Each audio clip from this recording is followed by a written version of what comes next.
This one's going to be a bit of a quickie, but honestly, I think it needs definitely responding to. Um, this is, of course, the claim that Nigel Farage made on a recent BBC interview that, it was the West, that was responsible for the invasion of Ukraine. I cannot stress, how many times on this channel why we have covered that reason is simply the most bogus reason ever created. So, first things first, organizations that Farage blames. First of all, he blames the EU and, of course, NATO. Now, let's take both of these in different strands. So let's take, of course, the NATO one first. What is NATO, if you aren't aware? Well, NATO is, of course, a defensive alliance. The whole idea is if you attack one, you attack all. The idea being that, a smaller country can unite with a bunch of others to basically protect itself. And this is what happened after the fall of the Soviet Union. Many of these smaller countries, Estonia, Poland, Hungary, Latvia, Lithuania, all went, we need to be in NATO because we are worried Russia's going to be back for us. Like, we are worried beyond all reasonable accounts that Russia's going to be back for us. And what happened during that time? Well, you saw the Chechen War. A country tried to break away. Then, of course, Putin decided, no, not going to allow that to happen. So any former country that was part of, again, the previous Soviet Union was incredibly worried. Not only just countries that were part of what was, of course, the Soviet Union, but, of course, many countries that were part of, the Warsaw Pact as well. Because it's not like Hungary also tried to break away during that time, saying, hey, we don't want to be, communist anymore. We're not, we're not really for this. And of course, this is where the term tanky comes from, because if you don't know the story, the UK Communist Party had a bit of a split. There were those that were like, actually, no, we are dead set against any of what, these tanks rolling into sort of Hungary, where meanwhile, of course, those who were pro, of course, tanks rolling into Hungary became known as tankies. But there you go.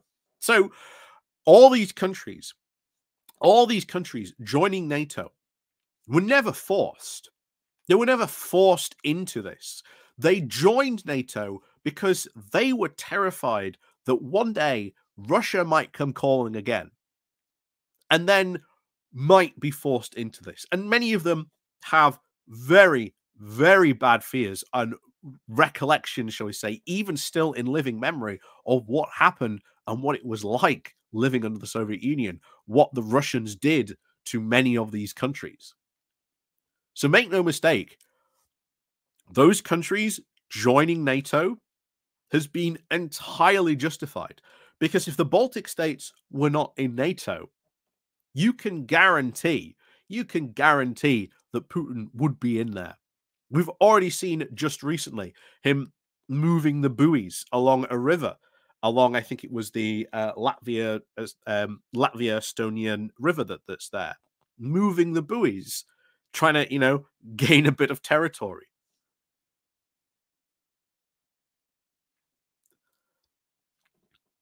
So we are seeing not only just territorial aggression and all that stuff pointed at Ukraine, but even now some NATO states, and of course language used when Finland joined NATO.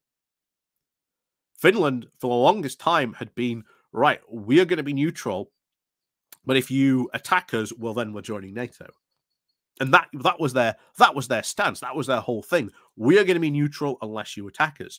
The whole Ukraine war thing made Finland realize, okay, maybe we need to be in NATO now.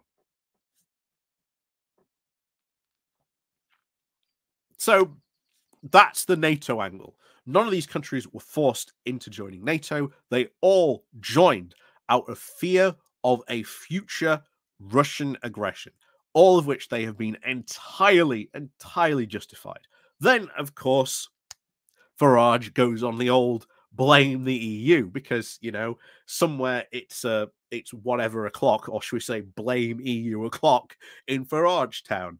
Farage obviously blames the EU. You know, he stubs his toe somewhere and it's like, damn you, EU. But hey, the EU, what is the EU? It is an economic union of countries. That's what it is. It is not aggressive. It is not even really defensive in any way of that. Now, we have seen, of course, some moves by the EU to sort of create a European sort of defense structure, having a central army command so that, you know, European nations can cooperate more if they want to in joint military bills.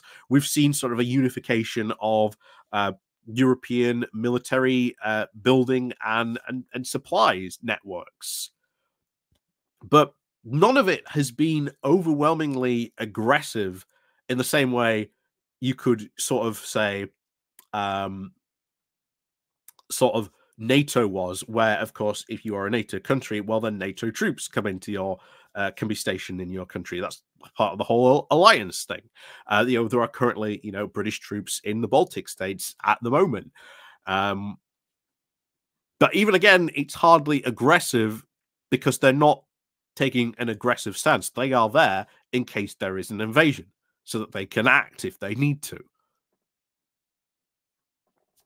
But even then, with the EU, it's not an aggressive, it's not a military alliance. It is overwhelmingly an economic one which, when you look at, well, Poland and Ukraine, it looked at what had been the economic miracle of Poland, of it sort of coming out of communism, joining the EU, and really being one of the big success stories of Eastern Europe. Ukraine wanted that. They wanted to emulate that, and they wanted to join Europe. They wanted to be part of the EU. And this is the big problem that Farage can't get around, or should we say even Vladimir Putin, that it is these individual sovereign states making a decision that they wanted to be part of either NATO or the EU. Georgia, right now, also big protests going on there, making, you know, a very clear statement they want to be part of Europe.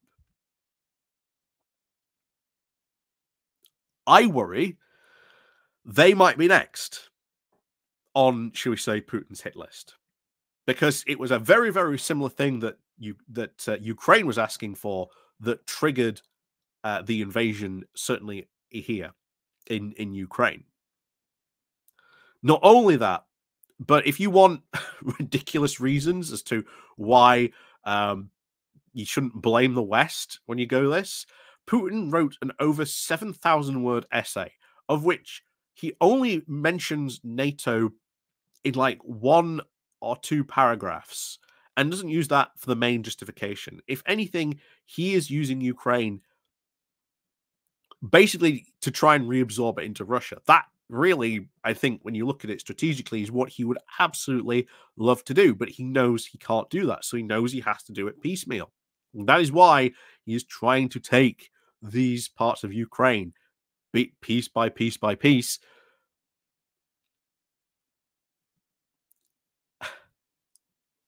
But there you go. So hopefully, and bear in mind, there are a ton of other different reasons as well why this isn't, and you know, we've gone over them in the past, but those are just a few of them why, you know, the West isn't responsible for provoking the Ukraine war.